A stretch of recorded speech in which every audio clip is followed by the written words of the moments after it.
मित्रों, आज बात करेंगे मीन राशि जून मासिक राशि। आइए जानते हैं। शुक्र बुध सूर्य राशि परिवर्तन जो किए हैं और शनि की जो बकरी चाल 17 जून को हुई है। आइए जानते हैं कि आपकी राशि में क्या प्रभाव पड़ने वाला है। इस परिणाम मीन राशि और मीन लगन जो आपकी राशि का स्वामी है वह बृहस्पति महाराज है। बृहस्पति आपके धन भाव में बैठ रखे, यानी जो लग्नेश है वह धन भाव में बैठ गए हैं राहु के साथ में। यहाँ पे गुरु चंडाल योग बना हुआ है। जो राशि का स्वामी है वह बृहस्पति है, कहीं ना कहीं वह पीड़ित अवस्था में है। इस योग को उतना अच्छा नहीं माना जाएगा, फिर भी आपको धार्मिक रहने की आवश्यकता है। भगवान विष्णु की पूजा करने की आवश्यकता है, विष्णु सहस्त्र नाम पढ़ने की आवश्यकता है, इसका पाठ करने की आवश्यकता है। आपको हर रोज केसर का तिलक लगाना चाहिए, यानी आपको बृहस्पति को बल देना चाहिए। जितना ही आप बृहस्पति को बल देंगे उतना ही आपका जो राहु है वह डाउन होता है। जितने ही आप वैष्णव की तरफ जाते हैं या आप नास्तिकता की ओर जाते हैं उतना ही आपका राहु एक्टिव होगा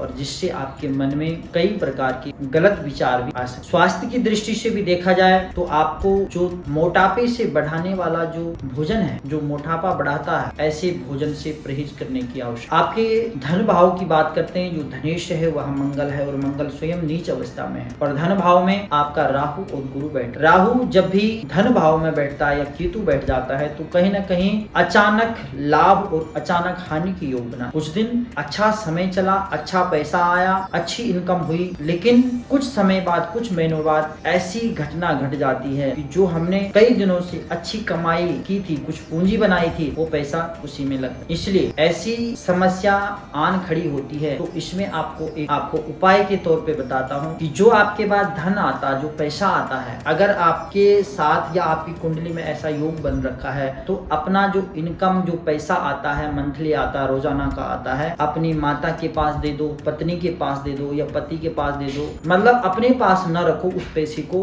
अपने परिवार में किसी और के हाथ में पकड़ा दो, जिससे आपको फर्क ये पड़ेगा कि जो पैसा आया और गया, उस चीज में आप महसूस करोगे कि कमी अवश्य आ रही। ससुराल पक्ष से, ससुराल यानी सास ससुर के साथ अपने संबंधों को अच्छा रखिए, जिससे आपको लाभ हो। जो अचानक हानि का योग है उससे आप बच सकते हैं। घर में के अंदर जितने भी इलेक्ट्रॉनिक सामान हैं जो खराब पड़े हुए हैं उनको कभी भी घर में न रखें। घर के छत में जो भी कूड़ा कबाड़ या इलेक्ट्रॉनिक सामान या लोहा लक्कड़ जो आपने छत के ऊपर रखा रहता है उसको जितना हो सके कम करिए या बिल्कुल ही ना रखें तो ही आपके लिए अच्छा। बात करते हैं आपके पराक्रम स्थान की। जो पराक्रमेश है वहाँ शुक्र है और शुक्र आपके पंचम घर में बैठ रखा है। यहाँ पे पराक्रम स्थान में बुध बैठ रखा है, जो कि एक अच्छा और उत्तम माना जाएगा। इसको भाई बहनों के लिए, आपके जो भाइयों के साथ, अपने दोस्तों के साथ अगर कोई ऐसी समस्या आ रखी थी कि उनसे कोई बात नहीं होती थी या कोई मनमुटाव चल रहा था, तो ये समय वो है कि जिस समय आपके जो पराये हो रखे थे वो अपने बन जाएंगे, उनसे मित्रता होगी। आपके भाई बंधु जिनसे आप बात नहीं करते थे, आपसे दूर चले गए थे, उनका नजदीक आने का ये समय आ गया है। बाकी मान प्रतिष्ठा में वृद्धि होगी। बात करते हैं आपके सुख भाव की। जो केस है वह बुध और पराक्रम स्थान में बैठ गया।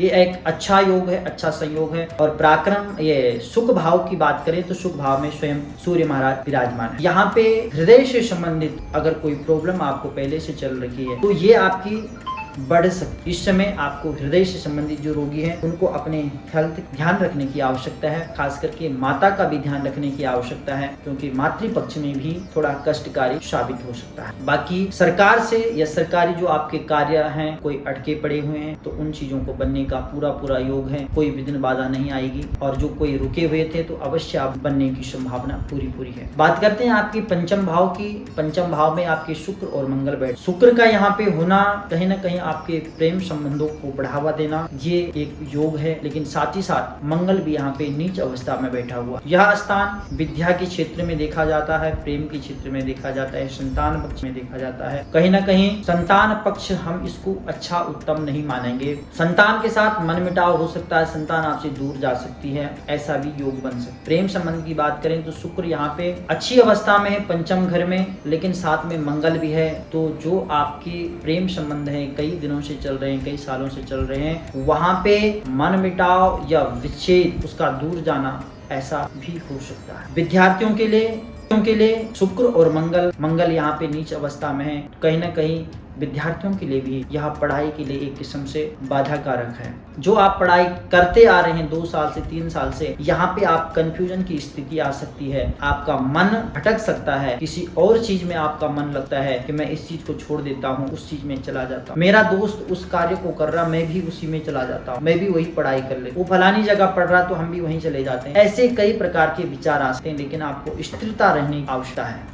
स्थिर रहिए, जो आप कार्य कर रहे हैं जिसमें आपने इतना समय लगा दिया है, थोड़ा और रहिए, स्थिर रहिए, आगे आकर के यह समय अच्छा आएगा। बात करते हैं आपकी षष्ठम हाउस की। जो षष्ठेश है वह सूर्य है, सूर्य आपके सुख भाव में बैठ गए हैं, चतुर्थ हाउस में। यहाँ पे शनि, गुरु और राहु की दृष्टि भी रहेगी। राहु गुरु पंचम दृष्टि से यहाँ पे षष्ठम भाव को देखेंगे और शनि महाराज सप्तम दृष्टि से यहाँ पे षष्ठम हाउस को देखेंगे। शत्रु पक्ष निर्बल नजर आ रहा है, शत्रु पक्ष आपका वह कमजोर होता जाएगा, लेकिन आपको लोन, कर्जा और स्वास्थ्य, इन चीजों से थोड़ा सा बच कर के चले तो ही आपके लिए अच्छा साबित होगा, क्योंकि चोट इत्यादि का भय है। और हृदय से संबंधित जो हृदय रोगी हैं, खासकर उनको ध्यान रखने की आवश्यकता है। बात करते हैं आपके सप्तम हाउस की। जो सप्तमेश है वह बुध है और बुध आपके पराक्रम स्थान में बैठ रखा है, अपने मित्र के घर में बैठ रखा है। यहाँ पे किसी की दृष्टि नहीं है। जो आपका बिजनेस पार्टनर है, जीवन साथी है, उसके साथ आपके संबंध अच्छे रहेंगे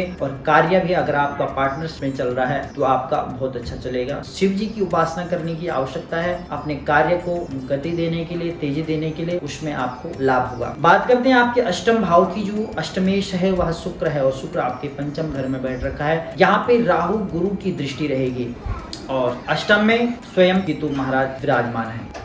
केतु आपको थोड़ा फुंसी, एलर्जी, इन चीजों को दे सकता है, तो इसके लिए आपको शाम के समय में कुत्ते को या आवारा कुत्ता या कोई ऐसा व्यक्ति जिसका कोई नहीं है, ऐसे ही झुग्गियों में रहता है या रोडों पे सोते हैं, जो असहाय है, जिसका कोई नहीं है, उसकी मदद करने की आवश्यकता, तो आपके लिए यह फायदेमंद साबित होगा, स्वास्थ्य की दृष्टि से भी और लाभ की दृष्टि से। आपकी भाग्य स्थान की बात करते हैं तो जो भाग्येश है आपका वह मंगल है और मंगल अभी नीच अवस्था में है, जो कि पंचम घर में बैठ रखा है। अभी आपका जो भाग्य है उतना अच्छा नहीं मानते हैं इसको, भाग्य अभी कमजोर है, इसलिए संभलने की आवश्यकता है। और भाग्य को अगर बढ़ाना है, भाग्य को प्रबल करना है, तो हनुमान जी की उपासना जितनी कर सकते हैं ये आपके लिए अच्छा साबित होगा। हनुमान जी को गुड़ चने का भोग लगाइए और चमेली का तेल और सिंदूर से उनका लेपन करिए और हो सके चांदी का वर्क हनुमान जी को लगाएं, ये आपके लिए अच्छा साबित होगा भाग्य को प्रबल करने के। बात करते हैं आपके कर्म स्थान की। जो कर्म स्थान है वहाँ पे राहु गुरु की दृष्टि रहेगी और सूर्य महाराज भी आपके सुख भाव से देखें। कार्य के क्षेत्र में, कर्म के क्षेत्र में यह समय आपके लिए बहुत अच्छा है। सरकारी नौकरी में कई जो लोग हैं जिन्होंने अप्लाई कर रखा है या अप्लाई करने की कोशिश कर रहे हैं या इंतजार कर रहे हैं, तो आप अप्लाई करिए। ये जो समय है आपके लिए अभी बहुत अच्छा है होने का और पूरा योग हम 101% कह सकते हैं कि आपकी अगर मेहनत लगन है तो अभी आपका यहाँ पे जो ग्रह हैं पूरा जोर देंगे और आपका अवश्य इसमें सरकारी जॉब आपको मिल सकती है। सरकार से आपने कोई लाभ लेना, कोई कार्य ऐसा है जो कई दिनों से, महीनों से अटका पड़ा है, तो आप इस समय अप्लाई करिए, उसमें कोशिश करिए, प्रोसेस बढ़ाइए, तो अवश्य आपको इसमें सफलता मिले। बात करते हैं आपके लाभ भाव की। जो आपका लाभीश शनि है वह जाकर के द्वादश घर में बैठ रखा। लाभ तो अच्छा होगा क्योंकि जो बेस है व्यय भाव में बैठ रखा है और वही है जो लाभ है, जो लाभ का स्वामी है वही व्यय का स्वामी है और व्यय घर में ही बैठ रखा है। लाभ अच्छा होगा, इनकम अच्छी होगी, लेकिन जो उसका स्वामी है वह व्यय स्थान में बैठ गया खर्चे के घर में बैठ गया है, तो इनकम तो अच्छी होगी लेकिन साथ ही साथ में यह खर्चा भी पूरा होगा। जितना कमाया, जितना लाभ हुआ, उतना ही उसके आगे एक रास्ता बना हुआ है कि आपके पास इतना पैसा आया, ये अगले महीने ये इसने लग जाना है। जितना भी ज्यादा कमाओगे उतने ही ज्यादा आपके खर्चे बढ़ जाएंगे, तो खर्चों में कंट्रोल करने की आवश्यकता है। लाभ तो आपको होगा, लाभ अच्छा होगा। व्यय स्थान की बात करते हैं तो व्यय भाव में आपके यहाँ पे मंगल की भी दृष्टि रहेगी अष्टम घर में और यहाँ पे स्वयं शनि महाराज विराजमान है। तो ऐसी अवस्था में जो कि आपकी अभी शनि की 7.5 भी चल रही है, मंगल की नीच दृष्टि आपके अष्टम ये द्वादश घर में है और द्वादश में ही शनि महाराज भी विराजमान है। तो आपको आवश्यकता यह है कि क्रोध, उत्तेजना, लड़ाई झगड़ा, बेफालतू के किसी के साथ भी उलझ गए या किसी और का झगड़ा हो गया, आप उस पे बीच बचाव में गए तो आप उसके बीच में फंस सकते हैं। आप उसके जो झगड़ा झंझट, कोर्ट कचहरी, पुलिस थाना, उन चीज सब झंझटों में आपका पूरा योगदान रह सकता है और आपके ही सिर पे आ सकता है। यही मुख्य था, इसी के द्वारा हुआ है। इसलिए कोशिश करिए कि बेफालतू के झगड़ों में ना पड़े, तो ही आपके लिए अच्छा साबित होगा।